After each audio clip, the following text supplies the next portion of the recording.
October is Domestic Violence Awareness Month, and according to the CDC, 1 in 4 women and 1 in 10 men experience it. Here's more. Crystal, today I spoke with 2 victims of domestic violence. They were kind enough to tell me their stories and how they navigated through those abusive relationships. They also hope their stories can help others who may be experiencing something similar. I think I freaked, and I became another woman. I wasn't Joyce anymore. I don't know who I was, but I wasn't me.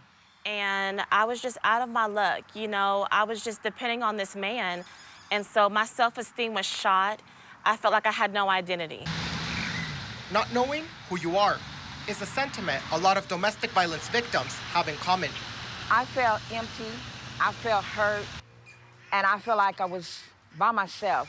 I really didn't want to get my family involved in it because he was violent, and he always would threaten me if I leave him what he would do to me. We weren't prepared. Joyce and Luisa are both survivors of domestic violence.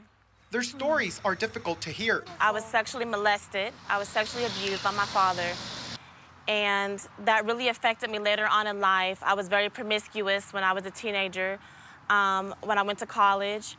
And I was in and out of domestic violence relationships.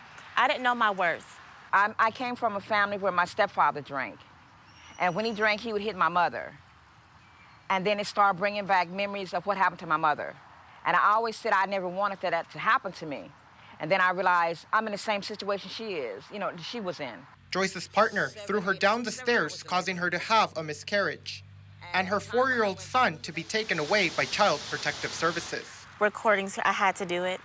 The trauma has had long-lasting effects on both women, but it's pain they're okay with sharing if it helps someone else. I don't know about now, but back then, you didn't tell because you was afraid, and you really didn't have any help, but now you have that help. And I don't have to just settle for less anymore. I'm not ashamed that I was in domestic violence. As a matter of fact, I'm honored that I made it out alive. And I just wanted to share with other women, it's scary and it hurts, but you have to be willing to take those steps to get out. And we have listed the numbers for domestic violence resources on our website, newswest9.com. Crystal, back to you. Did you know that more than 10 million people a year deal with some sort of physical abuse in the U.S.? And out of all of them, the people that are most in danger, well, those are women 18 to 24. Unfortunately, only 34% of the victims actually get medical care they need.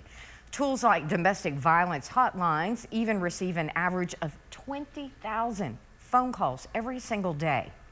If you or someone you know is in trouble with a domestic abuser, you can call the National Domestic Violence Hotline at 1-800-799-7233, or you can also chat with a specialist online at thehotline.org.